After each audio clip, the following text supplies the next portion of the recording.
बच्चों, आपका स्वागत है आपका अपने YouTube channel easy to learn पे। आज हम पढ़ने वाले हैं प्रकाश के परावर्तन। प्रकाश के परावर्तन से संबंधित बहुत ही इम्पोर्टेंट क्वेश्चन जो आपके 2022 के बोर्ड एग्जाम में जरूर टपक जाएंगे। आइए हम जानते हैं कौन कौन से क्वेश्चन हैं। पहला क्वेश्चन है, काल्पनिक प्रतिबिंब होता है।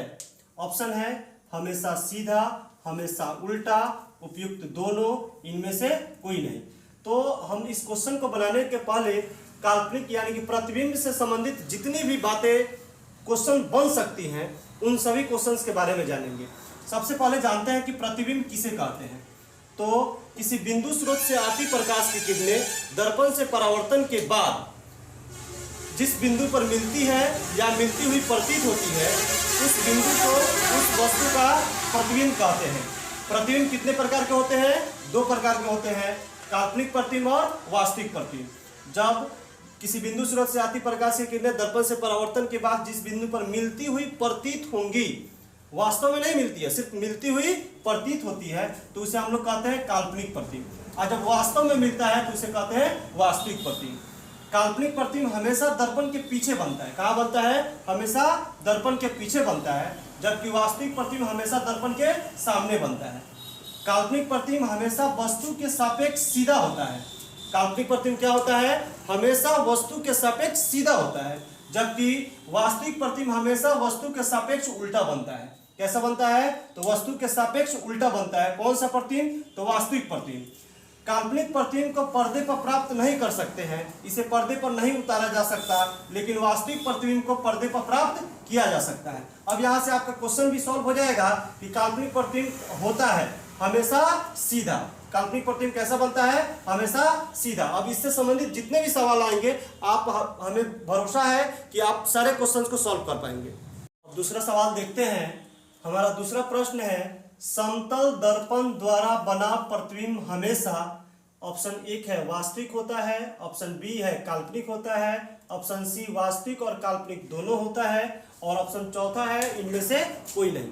तो आइए हम सबसे पहले जानते हैं कि समतल दर्पण में बने प्रतिबिंब की विशेषता क्या क्या होती है, कैसे इसका प्रतिबिंब बनता है। तो समतल दर्पण से बने प्रतिबिंब की विशेषता पहले तो ये होता है कि इसमें बना हुआ प्रतिबिंब जो होता है आभासी होता है और सीधा होता है। समतल दर्पण में जो प्रतिबिंब बनता है कैसा बनता है? आभासी और सीधा बनता है। और जो प्रतिबिंब आभासी बनता है, पिछले ही प्रश्न में हमने बताया था कि वो दर्पण के पीछे बनेगा। कहाँ बनेगा? दर्पण के पीछे बनेगा।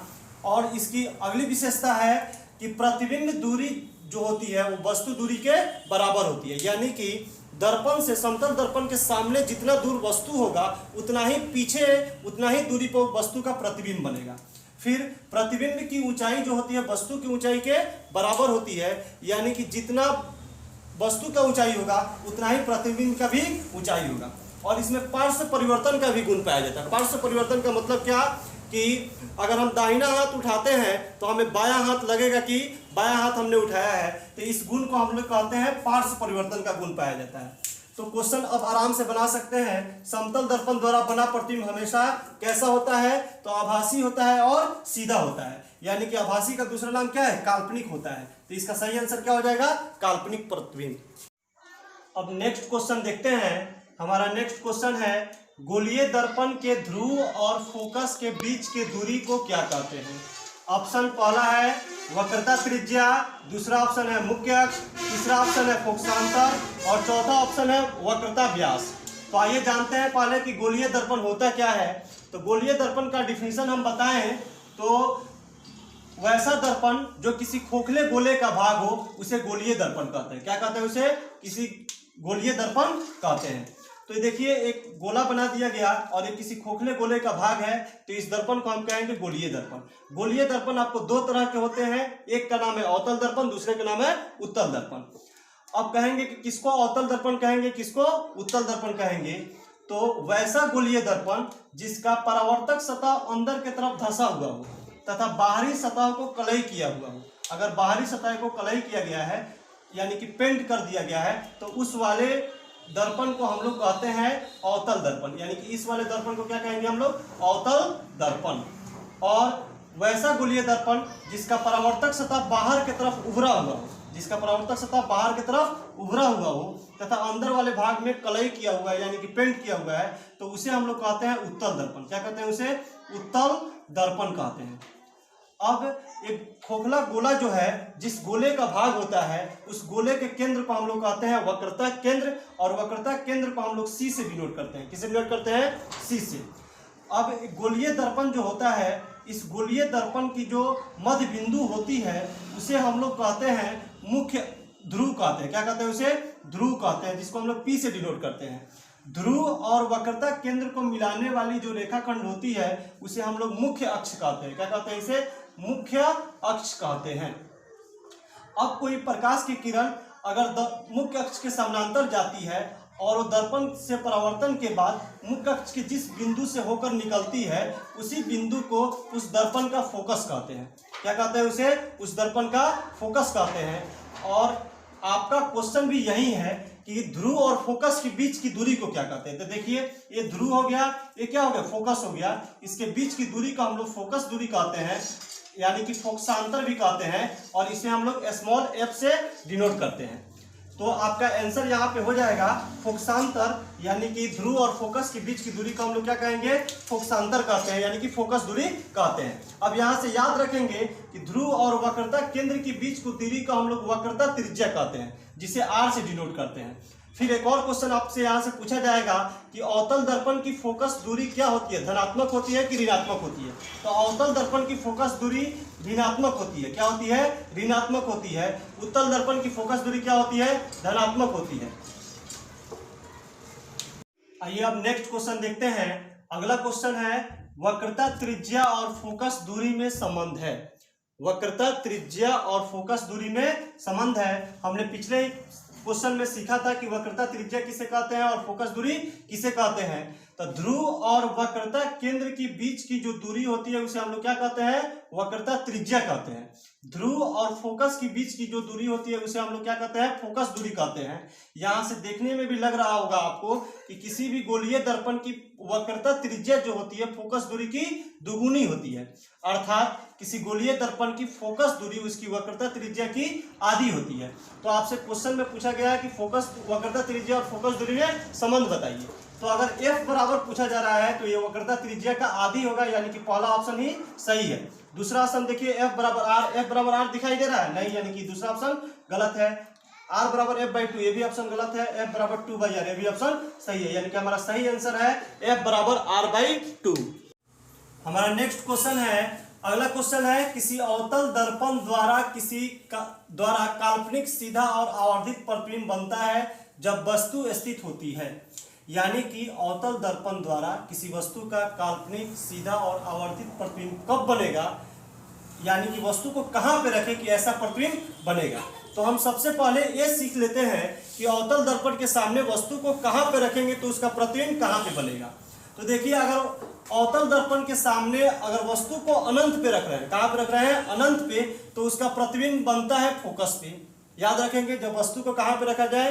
अनंत पे रखा जाएगा तो उसका प्रतिबिंब कहां पे बनेगा? अनंत पे रखेंगे तो उसका प्रतिबिंब बनेगा फोकस पे। कहां पे बनेगा? फोकस पे। अब आते हैं अनंत और वक्रता केंद्र के बीच में रखते हैं। कहां पे? अनंत और वक्रता केंद्र के बीच में। इसका दूसरा का बात हम लोग बोल सकते हैं इसके लिए कि वक्रता केंद्र से परे, यानी कि वक्रता केंद्र से बाहर अगर वस्तु को रख रहे हैं तो उसका प्रतिबिंब बनता है वक्रता केंद्र से अगर सी से परे, यानी कि वक्रता केंद्र से बाहर अगर वस्तु को रखते हैं तो उसका प्रतिबिंब बनता है वक्रता केंद्र और फोकस के बीच में। वक्रता केंद्र और फोकस के बीच में। अब देखिए, वक्रता केंद्र पर अगर किसी वस्तु को रखेंगे तो वक्रता केंद्र पर किसी वस्तु को रखते हैं तो इसका प्रतिबिंब वक्रता केंद्र पर ही बनता है। प्रतिबिंब का आकार वस्तु के आकार के बराबर होता है। अगला सवाल होगा कि वक्रता केंद्र और फोकस के बीच में जब वस्तु को रखेंगे तो उसका प्रतिबिंब कहाँ बनेगा? तो C और F के बीच रखेंगे। वक्रता केंद्र और फोकस के बीच जब रखते हैं तो बनता है अनंत और वक्रता केंद्र के बीच में। अनंत और वक्रता केंद्र के बीच में जब फिर हम लोग फोकस पे रखते हैं वस्तु को तो इसका प्रतिबिंब बनता है अनंत पे। कहाँ बनता है? अनंत पे बनता है।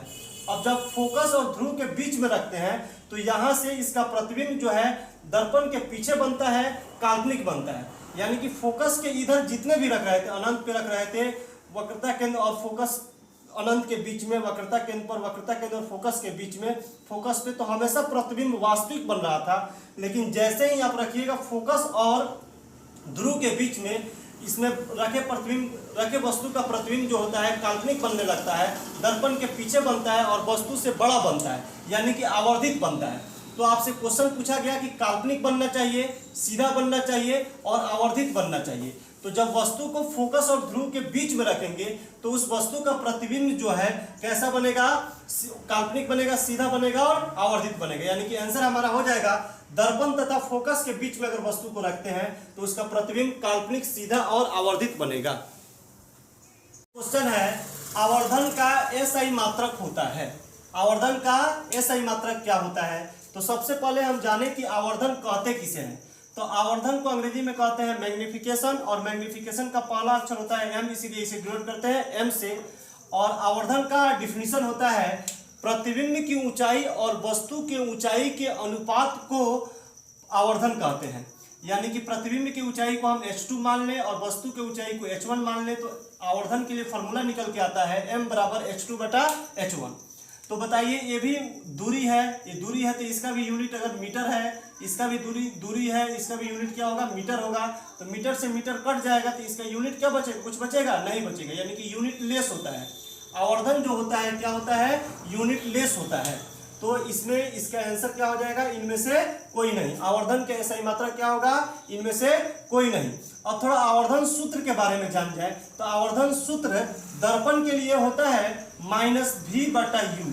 दर्पण के लिए क्या होता है, -v/u, जरूर याद रखेंगे। और एक और फॉर्मूला याद रखेंगे कि इसकी वस्तु की ऊंचाई, प्रतिबिंब की ऊंचाई और वस्तु के ऊंचाई के अनुपात को क्या कहते हैं, आवर्धन कहते हैं। और आवर्धन का मात्रक जो होता है वो यूनिटलेस, इकाई विहीन होता है, यानी कि कोई मात्रक इसका नहीं होता है। गोलीय दर्पण के लिए फोकस दूरी f, वस्तु दूरी u तथा प्रतिबिंब दूरी v में क्या संबंध है। यानी कि गोलीय दर्पण के लिए f, u और v में क्या संबंध होता है। तो जब f, u और v को चिन्ह परिपाटी के नियम से जब हम लोग इसे संबंध ढूंढते हैं तो इसके लिए संबंध बन के आता है 1/f = 1/v + 1/u। चिन्ह परिपाटी के नियम का प्रयोग करते हुए हम लोग जब दर्पण सूत्र निकालते हैं तो 1/f = 1/v + 1/u आता है। तो इसका सही आंसर हो जाएगा B option, 1/v + 1/u = 1/f। इसे हम लोग दर्पण सूत्र के नाम से भी जानते हैं। किस नाम से जानते हैं, दर्पण सूत्र के नाम से भी जानते हैं।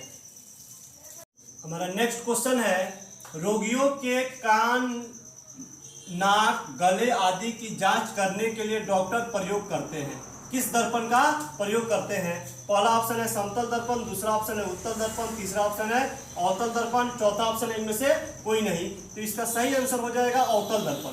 यानी कि डॉक्टरी दर्पण के रूप में किसका उपयोग किया जाता है, अवतल दर्पण का। अब अवतल दर्पण का उपयोग कहाँ कहाँ होता है इसको याद कर लेते हैं। तो एक तो होता है सौर भट्टियों में इसका उपयोग करते हैं हम लोग। दूसरा हम लोग इसे गाड़ियों के हेडलाइट के रूप में भी इसको उपयोग करते हैं। हेडलाइट का जो मिरर लगाया जाता है उसमें भी हम लोग अवतल दर्पण का उपयोग करते हैं। फिर हम लोग टॉर्च हो या लाइट हो उसमें के भी अगर मिरर लगाना है तो उसमें उपयोग करते हैं। फिर उत्तल दर्पण का हम उपयोग जान जाए कहाँ पे करते हैं, तो गाड़ियों में साइड मिरर के रूप में हम लोग उत्तल दर्पण का उपयोग करते हैं। उत्तल दर्पण का उपयोग कहाँ पे करते हैं, साइड मिरर के रूप में, पीछे